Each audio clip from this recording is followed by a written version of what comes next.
and ask if there's any parallel in American government regarding president, a commander-in-chief, ceding so much to an adversary and getting nothing in return. He ceded Syria to Russia, saying that they were welcome to go in. It's the first time that Russia in the Middle East since 1973. It is causing so many problems regarding the management of Syria's terrible government, with Iran's expansion plans, trying to move towards Israel as much as possible.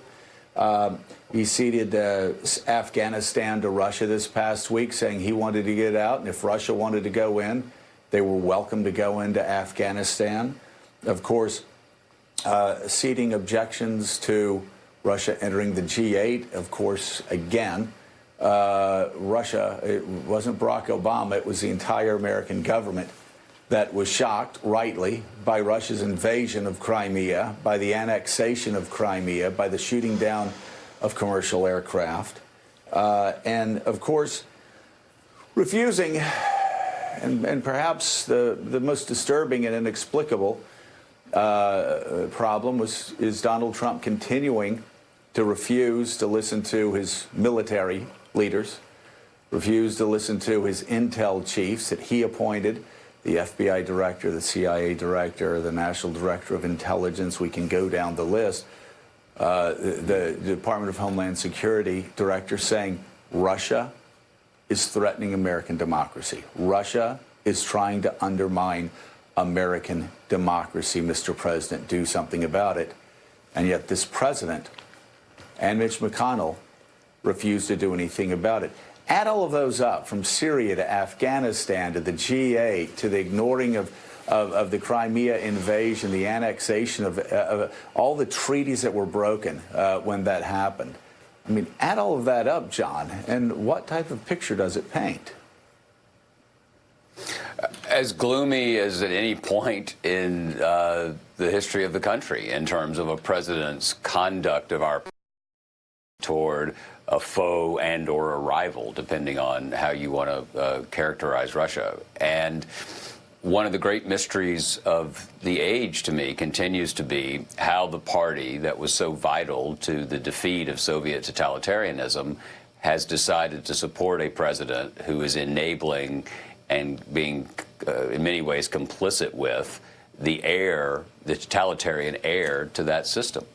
So John, really quickly on that point, it's interesting that you have the Republican leader of the House of the House of Representatives who accused the president before he got the nomination of being paid off by Russia. Kevin McCarthy told the caucus, the Republican caucus, that he believed that Donald Trump was on the take and had gotten money and been paid off by Russia. I'm sorry, go ahead.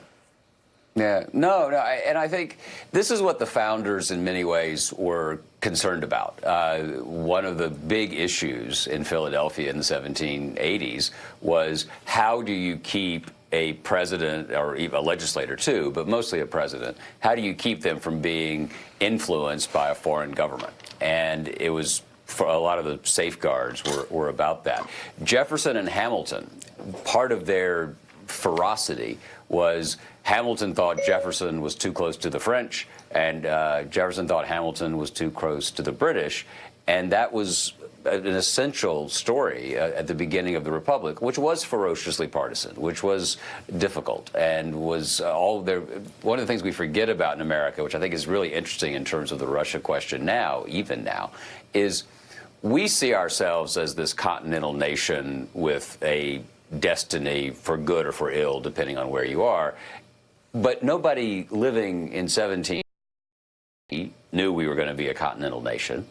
And if you're a European power, if you're France, Spain, Britain, Russia, from the other side, from the Pacific Northwest side, you have this vast new world and you're not going to try to exert your influence. It's remarkable we don't look more like Central or South America. And part of that was we did have, of every possible persuasion, every possible party, we had generations of leadership that insisted on a certain kind of American territorial and even ideological integrity. And I know it was imperfect. This is not a manifest destiny homily, but I honestly cannot remember, unless you go back to the fears of the founders of one another. I don't remember a president who seemed as so clearly a willing agent of a foreign government. And Joe, when you add all of what John Meacham just indicated, and just take the collective tapes from the past 3 or 4 days, from Sunday onward, of the president's statements and his press availabilities with Marine One behind him, he uses that as a stage where he can say pretty much anything he wants, respond to anything he wants at whim. We've seen collectively a remarkable portrait of instability and incompetence on parade from the President of the United States, talking about events that are current, that are dangerous, that are affecting the lives not only of American citizens, but are affecting our relations with countries around the globe. I was speaking yesterday with someone who spoke with the President earlier this week. He received a call from the President to talk about the economy.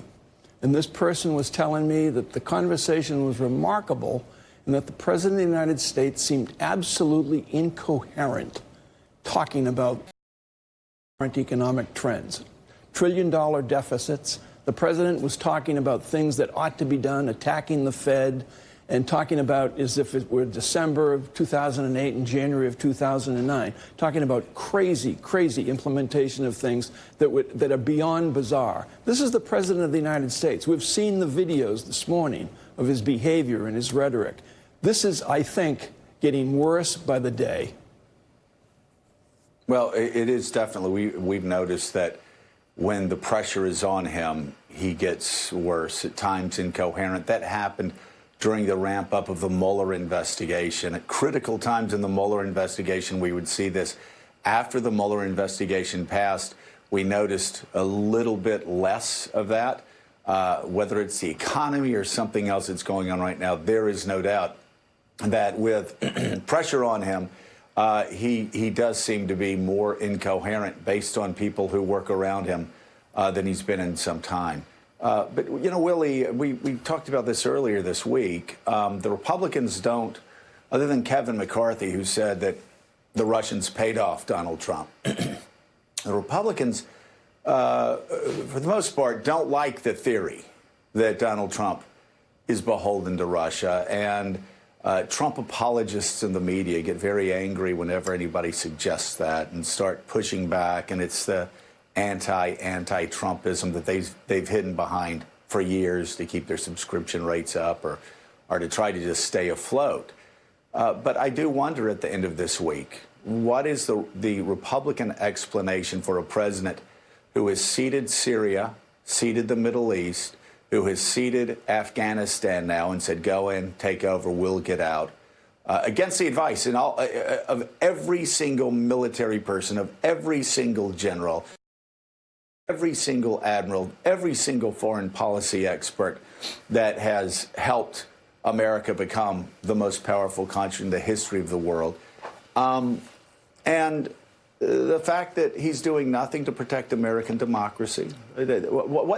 What is their explanation? If they don't like that Donald Trump is on the take or he's being blackmailed by Vladimir Putin, and there has been no evidence of that, what's their explanation? What's any explanation for it? What's any explanation for him standing on the stage in Helsinki and ceding the ground when Jonathan Lemire asked him a question a couple of summers ago to Vladimir Putin? Can you imagine, and it's a game we've played a lot, but let's just think about if this were another president, a Democrat, say Barack Obama, saying, you know what, let's let Russia back into the G8. It's not so bad. Republicans would be pounding the desk, and rightfully so. They invaded and annexed Crimea. You can't let them back in. If he said, let's get out of Afghanistan and give it to Russia, they'd say, you can't cut and run. You're weak on foreign policy. It's a moot point at this juncture. It's perhaps rhetorical and trite, but where is the Republican outrage on any of this stuff? I haven't even seen Republican outrage on the question of, where is it? Again yesterday, the President of the United States, and we'll get into this, questioning the loyalty of American Jews who don't vote for him. Imagine anyone else saying that. Where are the Republicans on any of this, absent